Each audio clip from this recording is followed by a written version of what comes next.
بسم اللہ الرحمن الرحیم۔ میں تقریر کے لیے دعوت دوں گا عبدالعظیم کو کہ وہ آئیں اور اردو میں آپ کے سامنے تقریر پیش کریں۔ عبدالعظیم۔ الحمد للہ رب العالمین والصلاة والسلام علی رسولہ الکریم، اما بعد فاعوذ باللہ من الشیطان الرجیم، بسم اللہ الرحمن الرحیم، فقلت استغفروا ربکم انہ کان غفارا یرسل السماء علیکم مدرارا وَيُمْدِدْكُمْ بِأَمْوَالٍ وَبَنِينَ وَيَجْعَلْ لَكُمْ جَنَّاتٍ وَيَجْعَلْ لَكُمْ أَنْهَارًا۔ وقال النبي صلى الله عليه وسلم من لزم الاستغفار جعل الله له من كل ضيق مخرجا ومن كل هم فرجا ورزقه من حيث لا يحتسب۔ تمام تعریفیں اللہ رب العالمین کے ذات لا یزال کے لیے جو کل کائنات کا خالق، مالک، رازق، مشکل کشا اور حاجت روا ہے۔ درود و سلام ہو کائنات کے امام، آمنہ کے لال، عبداللہ کے لگتے جگر، میرے اور آپ کے رہبر جناب محمد رسول اللہ صلی اللہ علیہ وآلہ وسلم کی ذات گرامی پر۔ مختصر سے حمد و ثنا اور درود و سلام کے بعد میرے قابل احترام اساتذہ کرام اور اس بابرکت مجلس میں آئے ہوئے تمام مہمانان گرامی، السلام علیکم ورحمۃ اللہ وبرکاتہ۔ آج میں آپ بھائیوں کے سامنے جس عنوان پر گفتگو کرنا چاہتا ہوں وہ ہے استغفار کی برکات۔ حضرات، ہر انسان خطا کار ہے، ہر انسان خطا کار ہے، جیسا کہ نبی علیہ السلام کی حدیث ہے۔ نبی علیہ السلام فرماتے ہیں کل بنی آدم خطاء وخیر الخطائین التوابون، کہ آدم کی ساری اولاد خطا کار ہے، ان خطا کار میں بہتر انسان وہ ہے، بہتر شخص وہ ہے جو خطا کرنے کے بعد توبہ اور استغفار کرتا ہے۔ یعنی آدم علیہ السلام کی ساری اولاد خطا کار ہے، لیکن ان خطا کار میں سے بہترین خطا کار انسان وہ ہے جو خطا کرنے کے بعد، گناہ سرزد ہونے کے بعد اللہ رب العالمین سے توبہ اور استغفار کرتا ہے۔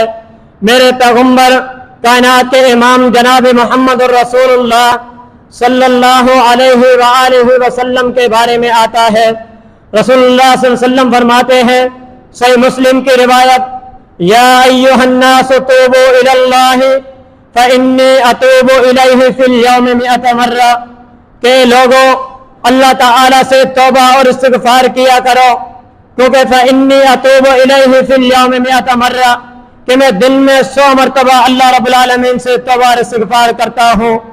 میرے بھائیوں، کائنات کے امام جناب محمد رسول اللہ صلی اللہ علیہ وآلہ وسلم جو کہ مغفور ہیں، اللہ رب العالمین نے میرے نبی کے خطاؤں کو معاف کر دیا، لیکن اس کے باوجود میرے پیغمبر فرماتے ہیں کہ میں اللہ رب العالمین سے دن میں 100 مرتبہ توبہ کرتا ہوں۔ ہمیں بھی چاہیے کہ ہم اللہ رب العالمین سے اس سے بھی زیادہ توبہ اور استغفار کریں۔ جبکہ کائنات کے امام دن میں 100 مرتبہ توبہ کرتے ہیں، تو ہم تو اس سے بھی زیادہ توبہ اور استغفار کریں۔ اور استغفار کی احادیث کے اندر بڑی برکات ہیں، جیسا کہ نبی علیہ السلام فرماتے ہیں من لزم الاستغفار جعل اللہ له من كل ضيق مخرجا ومن كل هم فرجا ورزقه من حيث لا يحتسب، کہ جو سب استغفار کرتا ہے اللہ رب العالمین اس کی تنگی سے نکلنے کا راستہ بنا دیتے ہیں اور اس کی مشکلات کو آسانی بنا دیتے ہیں۔ وَيَرْزُقْهُ مِنْ حَيْثُ لَا يَحْتَسِبْ، اور اس شخص کو وہاں سے رزق عطا فرماتے ہیں جہاں سے اس شخص کو گمان بھی نہیں ہوتا۔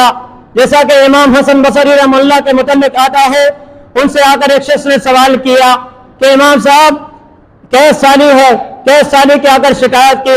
امام حسن بصری رحمہ اللہ نے اس شخص کو استغفار کی تلقین کی، دوسرے شخص نے اگر امام صاحب سے فقر و فاقہ کی شکایت کی، انہیں بھی یہی نقصہ بتلایا کہ آپ توبہ اور استغفار کثرت سے کریں۔ ایک اور شخص آتے ہیں، کہتے ہیں کہ امام صاحب میرا باغ خشک ہو چکا ہے، تو انہوں نے امام حسن بصری رحمہ اللہ نے اس شخص کو بھی یہ بتلایا کہ آپ توبہ اور استغفار کثرت سے کریں۔ ایک اور شخص آتے ہیں، امام حسن بصری رحمہ اللہ نے اس نے کہا کہ میرے گھر اولاد نہیں ہوتی، امام حسن بصری رحمہ اللہ نے اس شخص کو بتلایا کہ آپ توبہ اور استغفار کثرت سے کریں۔ کسی شخص نے امام حسن بصری رحمہ اللہ سے پوچھا کہ استاد صاحب آپ نے یہ جو ان سب کو ان کے حاجات مختلف تھی، ان کی جو عرض تھی وہ مختلف تھی، لیکن آپ سب کو ایک ہی استغفار کی تلقین کیوں کی؟ امام حسن بصری رحمہ اللہ نے کیا خوب جواب دیا، فرمایا کہ میں نے اپنی طرف سے یہ بات نہیں کی، یہ اپنی طرف سے نقصان نہیں بتلایا، بلکہ یہ ان باتوں کے جواب میں خود خالق کائنات نے فرمایا۔ سورہ نو آیت نمبر 10 فرمایا فَقُلْتُ اسْتَغْفِرُوا رَبَّكُمْ إِنَّهُ كَانَ غَفَّارًا، کہ تم اپنے رب سے استغفار کرو، وہ معاف کرنے والا ہے۔ اس کا استغفار کا فائدہ کیا ہوگا؟ یرسل السماء علیکم مدرارا، وہ تمہارے لیے آسمان سے بارش نازل فرما دے گا۔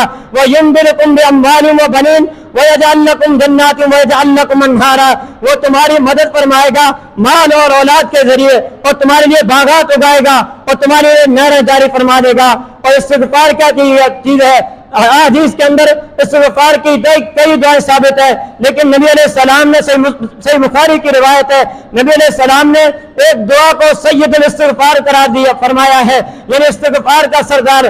وہ دعا یہ ہے اللہم انت ربی لا الہ الا انت خلقتنی وانا عبدک وانا علی عہدک ووعدک ما استطعت اعوذ بک من شر ما صنعت ابوء لک بنعمتک علی وابوء بذنبی فاغفر لی فانہ لا یغفر الذنوب الا انت۔ نبی علیہ السلام فرماتے ہیں جو شخص اس دعا کے کلمات پر یقین رکھتے ہوئے صبح کے وقت پڑھ لے اور شام ہونے سے پہلے اس پڑھنے والا شخص فوت ہو جائے، وہ شخص جنت میں داخل ہوگا۔ اور یہی دعا پر یقین رکھتے ہوئے، ان کلمات پر یقین رکھتے ہوئے شام کے وقت شخص پڑھے اور صبح ہونے سے پہلے شخص فوت ہو جائے، کائنات کے امام محمد کریم صلی اللہ علیہ وسلم فرماتے ہیں وہ شخص جنت میں داخل ہوگا۔ میں ان کلمات میں اتفاق کرتے ہوئے اللہ رب العالمین سے دعا کرتا ہوں کہ جو کچھ سنا اور سنایا اس پر مجھ کو اور آپ سب کو عمل کرنے کی توفیق عطا فرمائے۔ اقول قولی ھذا واستغفر اللہ لی ولکم ولسائر المسلمین، والسلام علیکم ورحمۃ اللہ وبرکاتہ۔